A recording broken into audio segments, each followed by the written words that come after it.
All right. And we got viewer questions, dude. The question's from David BJJ754.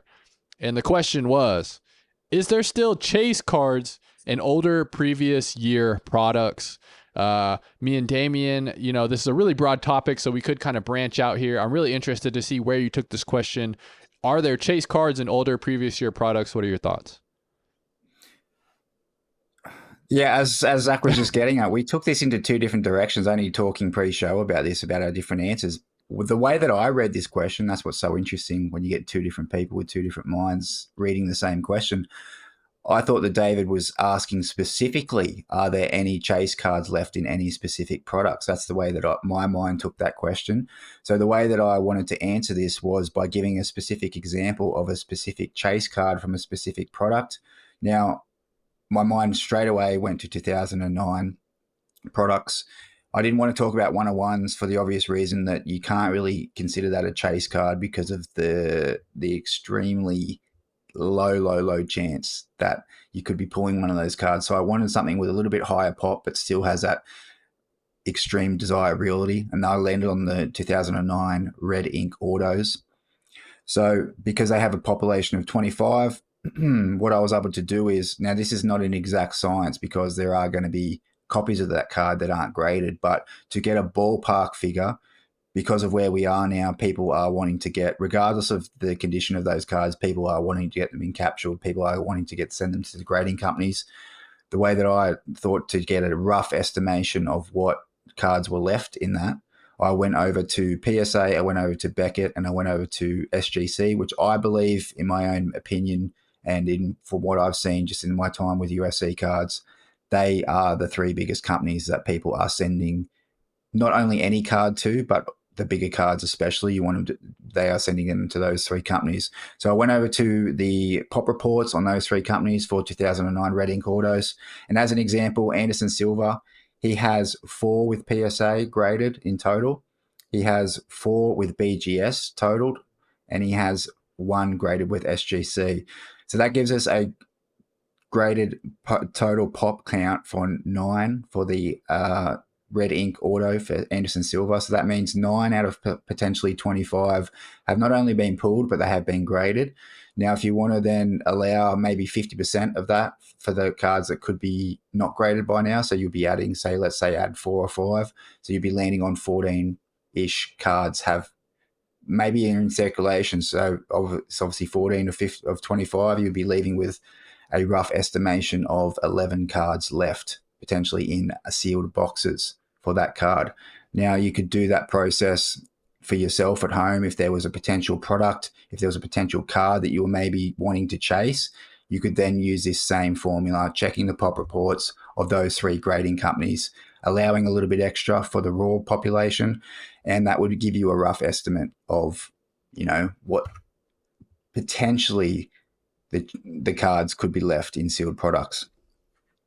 Yeah, and they're out there, man. I mean, I know Chicken hit Anderson Silva Red Ink first auto maybe 2 or 3 months ago. So they are out there, and they are out there in boxes still. Now, how many? Big mystery, man. I mean, how many have already been pulled? I think is a big mystery. Good to kind of get a little bit more data on the topic, going through the pop reports. If you follow a lot of people, I'm sure you can kind of see them online as well. If somebody has it, they definitely are going to post one of those massive cards. And just an interesting topic, man, because this is also another hard thing. Is if you are after a specific card, has it already been pulled? Is it in somebody's collection already? So a lot of these we don't know, and it's kind of a mystery around them.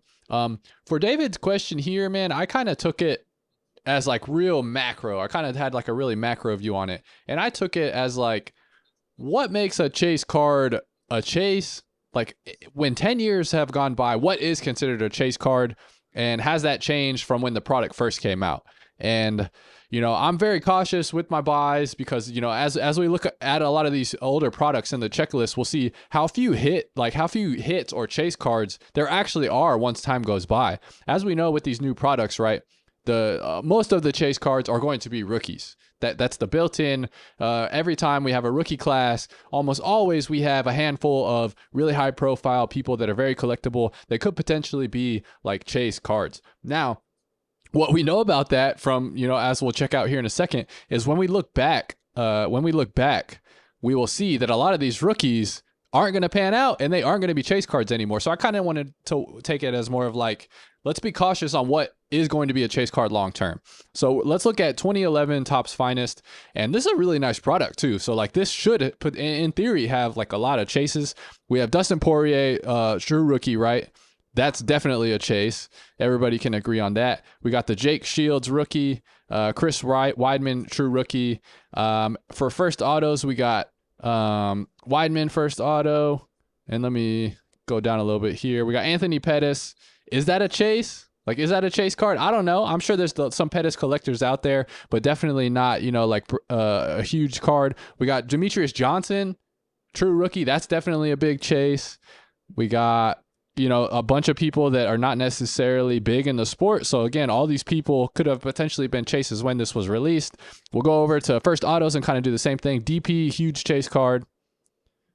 We got a lot of people. Weidman, Poirier for another first auto, huge chase card. And that's it. And then we have, every now and then you're going to have an insert that just pops, right? So I would consider these atomic refractors. A lot of people have these. A lot of people really enjoy these. I think these have stood the test of time, especially with the more high profile people on this checklist.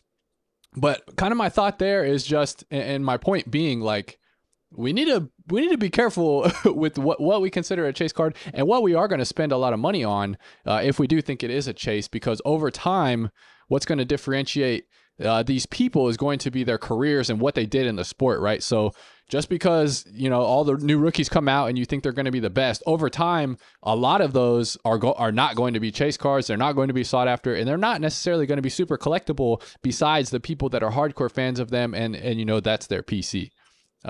So yeah, everybody out there, what are your thoughts on this? What are some of the big chase cards that you think are still out there from the older products? That would kind of be interesting to go through that and see what you guys think are the biggest chase cards out there. But what do you think, Damien, on that kind of like broad view of like, over time, there's really not that many. And I guess it is an exception because 2009 round one, obviously all those are rookies. So that's a huge, safe blanket there. But what's kind of your thought on it? I definitely agree with your sentiment in terms of you have to be careful in terms of what's actually a chase card. And I think in reflection, even whether you giving your answer, that actually is why I went straight to 2009 round one, because most of those fighters, they are already solidified in their careers. Most of them are retired now, or so that is why I guess my mind went there, because that was a product that I thought, hey, well, if we're going to be looking at true chase cards for UFC, that is where a lot of those are going to be found. But yeah, if you're chasing, even you want to go as far as 2017, 2018, even some of those chase cards now are not always going to be considered potentially chase cards in the future. As you said, some of those fighters still have active careers. You never know what's going to happen. So that's where it's definitely a riskier play, the newer product that you're trying to chase a potential card. But definitely agree with the sentiment. When we're looking at actually what makes a chase card, rookies, or first autos, they're really the things that stand the time with most collectors. So, and I don't think that's going to change anytime soon. Yeah. But yeah, definitely be careful in terms of what you may consider to be a chase card or not. This is where it's good to have filters in terms of going through specific, I guess, criterias for what you may consider to be a chase card or not. Only you can decide that for yourself. Every collector is going to be different. Every speculator is going to be different. But there are definitely, proven true rules that sort of, well, not rules, but criteria that sort of have stood the test of time, at least to now. So definitely give that a thought. And yeah, good sentiment from you in terms of what actually can make a rookie, what actually can make a chase card or not.